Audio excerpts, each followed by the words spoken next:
Bismillahirrahmanirrahim. Alhamdulillah wassalatu wassalamu ala Sayyidina Muhammad bin Abdullah wa ala alihi wa sahbihi wa mawala la hawla wa la quwwata illa billah. Wa ala al-musannif bi sanadikum al-mutasil ila Abdul Abbas Sayyidina Ahmad bin Abdul Latif As-Saraji Az-Zabidi radhiyallahu anhu wa nafa'ana Allah bihi wa bi'ulumihi wa bi'ulumikum fid dharain ila aqal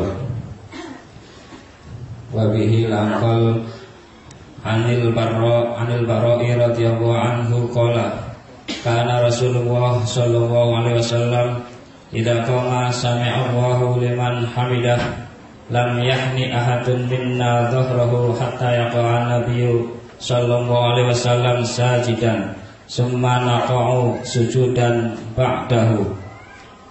Anil Bara'i radhiyallahu anhu Qala kana Rasulullah sallallahu alaihi wasallam idza qala sami'a Allahu liman hamidah lam yahni ahadun minna dhahrahu hatta yaqa'a nabiyyu sallallahu alaihi wasallam sajidan summa naqa'u sujudan ba'dahu. Anil Bara'i radhiyallahu anhu qala kana Rasulullah sallallahu alaihi wasallam idza qala sami'a Allahu liman hamidah lam yahni ahadun minna dhahrahu hatta yaqa'a nabiyyu sallallahu alaihi wasallam sajidan summa naqa'u sujudan ba'dahu.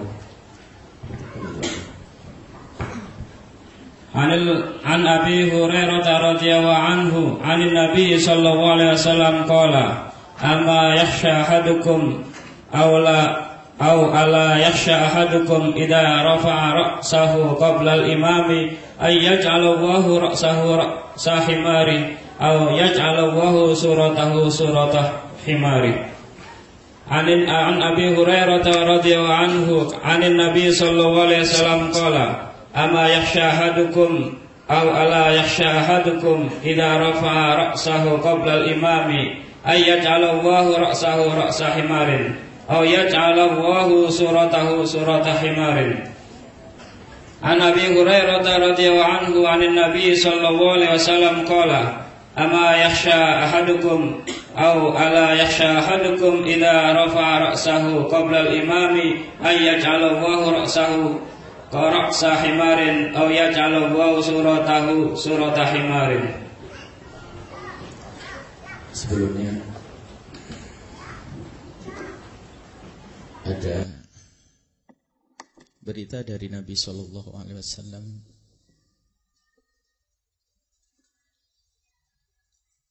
tentang orang pelit. Al-bakhilu man idza dzukirtu 'indahu wa lam yusalli alayya. Orang pelit adalah di saat disebut nama Nabi sallallahu alaihi wasallam ia pelit untuk membaca salawat kepada Rasulullah sallallahu alaihi wasallam. Mari kita hilangkan sifat pelit. Di saat mendengar nama Nabi sallallahu alaihi wasallam, langsung hadirkan Nabi di hati dan hadirkan Nabi di lidah dengan bersalawat. Sallu ala Nabi Muhammad.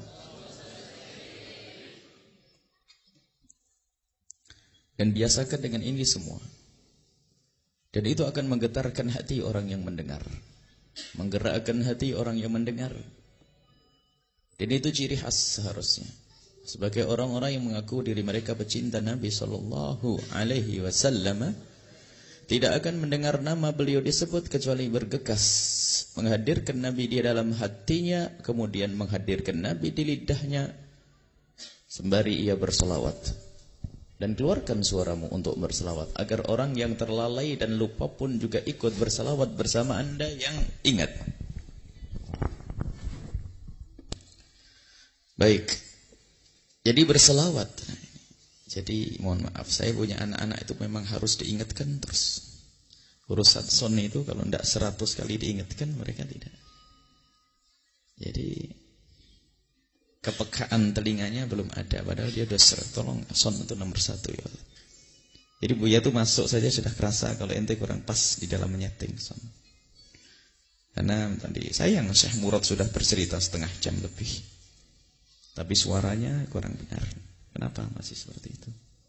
Dakwah itu berpikir bagaimana terus bisa maju. Jadi mohon kepada semua para hadirin, jika menemukan kekurangan sound atau apapun tolong sampaikan demi kesempurnaan majelis ini. Kita pasang sound dan televisi di mana-mana. Itu semuanya tujuannya adalah untuk menyempurnakan majelis ini. Jadi kalau ada kekurangan tolong sampaikan. Tolong disampaikan agar nanti bisa disempurnakan. Baik, itulah. Mari kita biasakan dengan bersalawat di saat kita menyebut nama beliau. Sallu ala Nabi Muhammad. Sallu ala Nabi Muhammad. Anil Barra, ini hadis yang diriwayatkan dari Sayyidina Barra radhiyallahu anhu.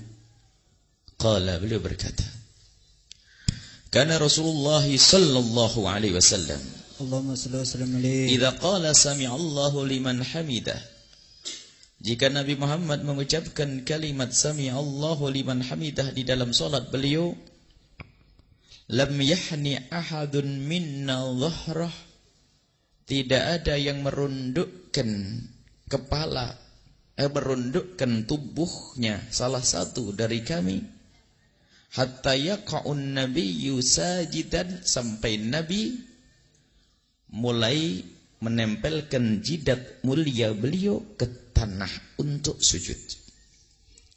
Tsumma naqa'u sujudan ba'dahu, kemudian kami pun menjatuhkan diri, maksudnya merunduk untuk sujud. Di sini ceritakan bahwa saat Nabi sallallahu alaihi wasallam itu i'tidal, setelah beliau rukuk kemudian berdiri membaca sami Allahu liman hamidah. Kemudian Nabi Muhammad sallallahu alaihi wasallam sujud, makmum tidak buru-buru sujud kecuali sudah melihat beliau menempelkan jidatnya di tempat sujud. Ini adalah pendidikan di dalam salat berjamaah agar kita tidak mendahului imam. Dan kapan sebaiknya kita mengikuti imam? Kita itu dilarang mendahului pekerjaan imam di dalam rukun qauli. Mendahului imam di dalam salat kita.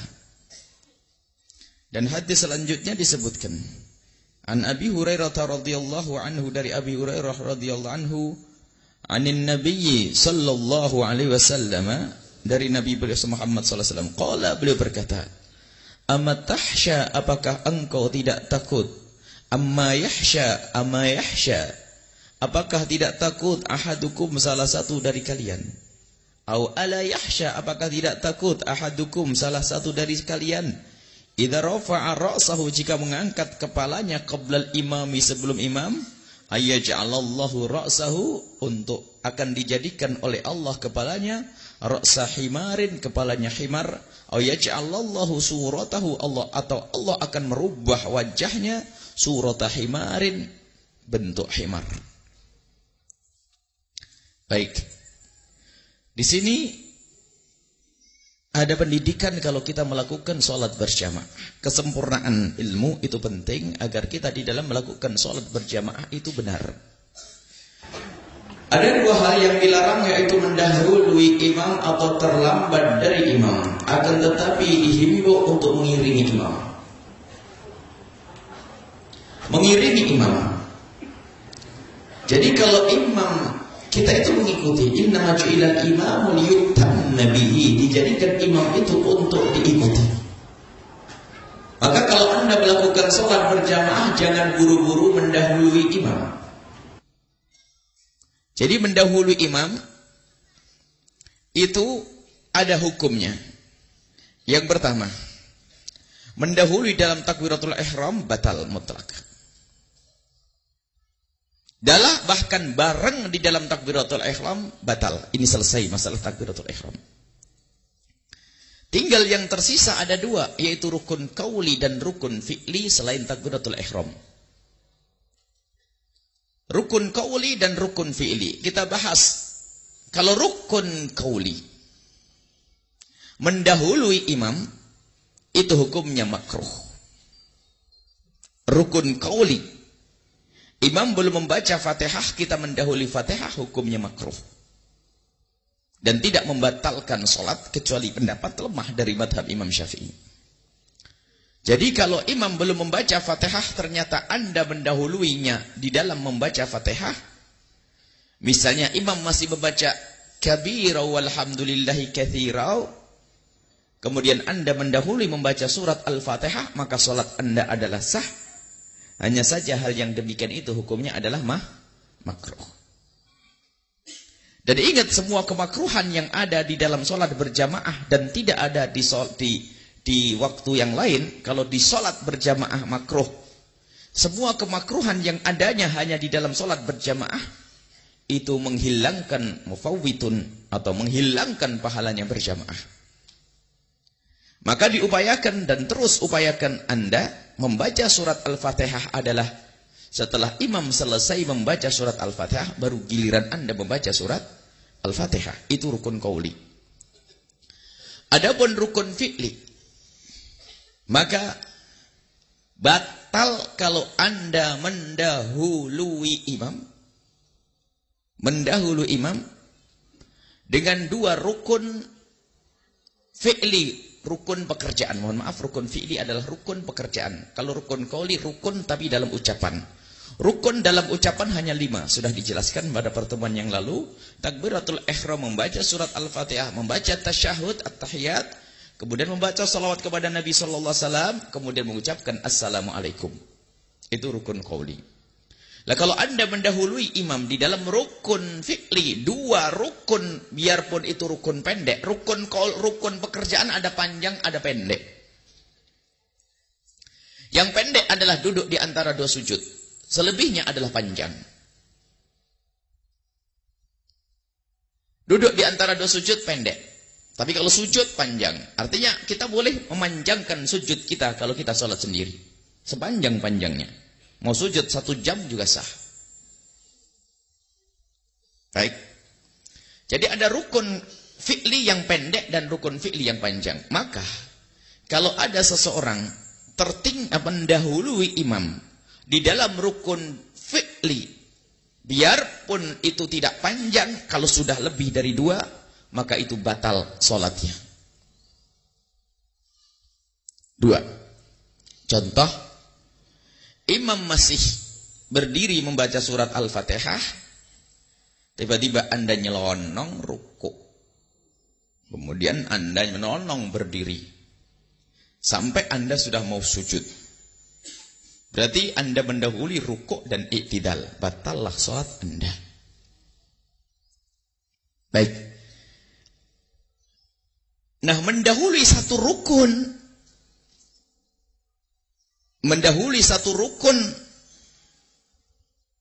kalau kita mendahului imam satu rukun, tidak membatalkan, tapi haram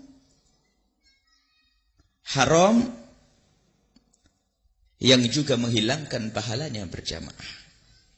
Imam masih rukuk, Anda nggak sabar, lalu Anda berdiri i'tidal, kemudian Anda mau sujud, berarti Anda mendahului berdiri atau i'tidal tadi. Anda rukuk dengan imam, ternyata Anda tidak sabar karena satu hal, Anda berdiri. Itu tanpa niat mufarokoh. Kalau niat mufarokoh enggak makruh, tapi Anda kehilangan pahala berjamaah jika tanpa udzur. Mufarokoh itu misah diri. Kalau misah diri tidak membatalkan. Baik, di saat Anda mendahului imam satu rukun dengan sengaja, maka hukumnya adalah haram dan Anda kehilangan pahala berjamaah di rukun yang Anda dahului. Baik. Adapun barengan dengan imam itu makruh. Bareng dengan imam makruh. Dan kemakruhan ini menghilangkan pahalanya jamaah. Maka jangan buru-buru. Jadi jangan mendahului, jangan bareng sama imam. Kalau bareng sama imam makruh di dalam hal ini. Itu sebagian ulama menjelaskan seperti itu. Baik, maka dari itu Imam itu harus mendahului kita. Maka dari itu kalau imam ruku, imam mulai ruku, Anda jangan ruku dulu. Imam ruku, baru imam sudah mapan rukuknya, Anda menyusul ruku. Imam berdiri, baru imam tegak, baru Anda tegak. Imam sujud, jangan Anda buru-buru ikuti sujud, akan tapi kalau sudah imam kelihatan jidatnya nempel di tanah, baru Anda nyusul ruku. Ini pendidikan yang diajarkan oleh Nabi Sallallahu Alaihi Wasallam. Jadi jangan dahului, ada sebagian. Dan ada ancaman mendahului yang sampai derajat haram, mendahului satu rukun, itu diancam hukumnya haram, dan hukumannya adalah ancaman dari Nabi SAW, akan dijadikan kepalanya nanti seperti kepala himar. Bahkan ulama menjelaskan para surah hadis, Ibnu Hajar Al-Asqalani, hukumnya adalah haram yang haram. Pokoknya mendahului yang haram dapat ancaman itu. Maka ibu, bapak, kalau melakukan sholat berjamaah harus Anda menjadi makmum yang benar. Makmum yang benar itu apa? Ya makmum yang pengikut, jangan makmum mendahului. Ada ya, sebagian orang itu begitu. Selalu pengen nonyol-nonyol, pengen dahulu imam, pengen dahulu imam, pengen dahulu imam. Ada. Itu coba diperhatikan. Itu karena kebiasaan. Kalau sudah biasa begitu, perhatikan, lihat. Terus mendahului imam dimanapun berada. Baik. Dan di saat Anda misalnya sakit perut, harus ada yang ditolong dan sebagainya, Anda pun tetap tidak boleh mendahului imam. Akan tapi untuk keperluan perut Anda tadi yang sakit, Anda boleh mufarokoh, memisahkan diri agar tidak diancam pisah. Karena sakit perut, mau pengen buang air, tapi sholat kan tidak bisa dibatalkan begitu saja. Anda mendahului imam, sesaat assalamualaikum, selesai. Tapi niatnya niat misah diri. Mufarokoh. Mufarokoh namanya niat misah diri. Baik, itu hukumnya mendahului imam. Dan hukumnya terlambat dari imam, ini ada macam-macam. Kalau terlambat dari imam tanpa ada uzur, nyantai orangnya males-malesan, atau memang orang berlebih-lebihan, sehingga ketinggalan 2 rukun juga batal jika tanpa uzur. Misalnya imam sudah rukuk, Anda masih berdiri. Imam sudah i'tidal, Anda masih berdiri untuk di tempat Anda belum rukuk. Anda berdiri belum imam rukuk, Anda belum rukuk. Imam i'tidal, Anda belum rukuk. Imam sujud, Anda masih belum rukuk. Berarti Anda ketinggalan 2 rukun panjang. Yang pertama adalah rukuk, yang kedua adalah i'tidal. Rukuk dan ketinggalan rukun panjang atau tidak panjang membatalkan. Misalnya begitu, Anda i'tidal bersama imam, kepanjangan, tidak tahu Anda membaca apa, sampai imam sujud, sampai imam duduk di antara 2 sujud, sampai imam sujud yang kedua, batal sholat Anda. Karena Anda ketinggalan 2 rukun, biarpun tidak rukun panjang yang satunya. Sujud rukun panjang, duduk di antara 2 sujud rukun pendek. Batal sholat Anda. Makanya, jangan ketinggalan dengan imam. Ada yang boleh ketinggalan, rukun. Jadi ketinggalan 2 rukun, membatalkan sholat. Lah ketinggalan 1 rukun, ketinggalan ya. Hukumnya ketinggalan 1 rukun adalah haram. Nyantai. Ketinggalan 1 rukun, hukumnya haram dan menghilangkan pahalanya berjamaah. Ketinggalan 1 rukun adalah haram, menghilangkan keutamaannya berjamaah. Baik. Ada yang dimaafkan nanti. Boleh ketinggalan 3 rukun panjang. 3 rukun panjang ketinggalan, boleh. Dan sholatnya tetap sah adalah jika ibu bapak termasuk orang yang baca fatihahnya adalah nggak bisa cepat baru belajar fatihah.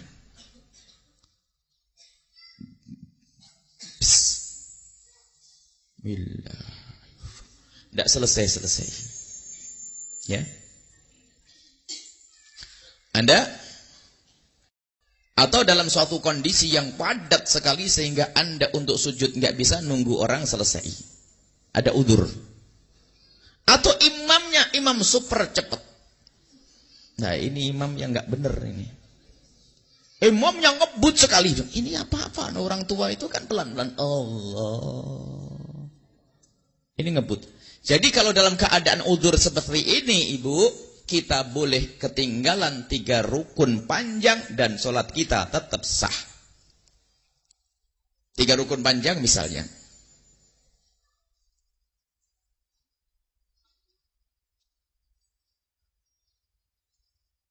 Ibu dalam keadaan berdiri.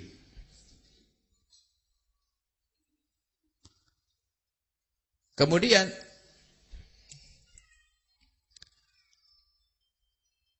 masih sholat, masih berdiri belum sholat ya? Belum rukuk ya? Anda berdiri bersama imam belum rukuk. Tak tahunya Anda tahu mungkin bacaan Anda lambat atau apa. Kemudian imamnya sudah rukuk, tidak sujud, duduk di antara 2 sujud. Kemudian sujudlah lagi. Lihat rukun panjangnya apa di sini? Ruku dan sujud dua kali. Sujud 2 kali. Berarti nggak apa-apa Bu, tenang saja. Ibu selesaikan karena memang ibu membacanya Fatihah adalah nggak bisa ngebut. Bismillah, tenang. Imam ruku biarin.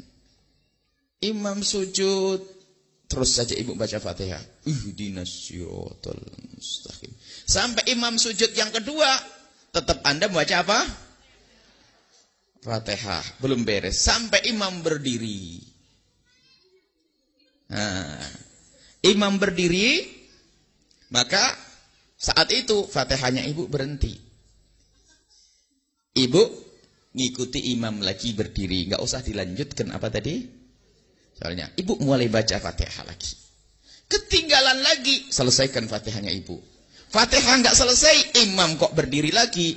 Jadi nggak apa-apa. Imam 4 rakaat, ibu belum dapat 1 rakaat. Pahala jamaahnya utuh. Ya begitu memang caranya. Jadi kalau ada udzur ketinggalan 3 rukun adalah boleh. Baik, ini saja ringkasnya fikih berjamaah. Di sini menjelaskan tentang jangan mendahului imam. Dan bareng dengan imam hukumnya adalah makruh. Jadi mendahului imam dengan 1 rukun hukumnya bareng haram yang menghilangkan pahalanya jamaah, bareng dengan gerakan imam hukumnya makruh. Rugilah ibu sholat berjamaah terus bareng imam. Jadi imam biar rukuk mapan, ibu baru rukuk. Imam i'tidal mapan, ibu baru i'tidal. Begitulah caranya biar pahala jamaah kita utuh. Itu ulama menjelaskan ya. Wallahu a'lam bishawab. Kita itu. Jadi hati-hati, tolong diperhatikan berjamaahnya. Jadikan imam adalah imammu yang sesungguhnya. Jangan sampai kita mendahului imam, jangan sampai kita nyalip imam ya. Dalam keadaan apapun ya. Itu menjadikan pahala berjamaah kita hilang. Wallahu a'lam bishawab.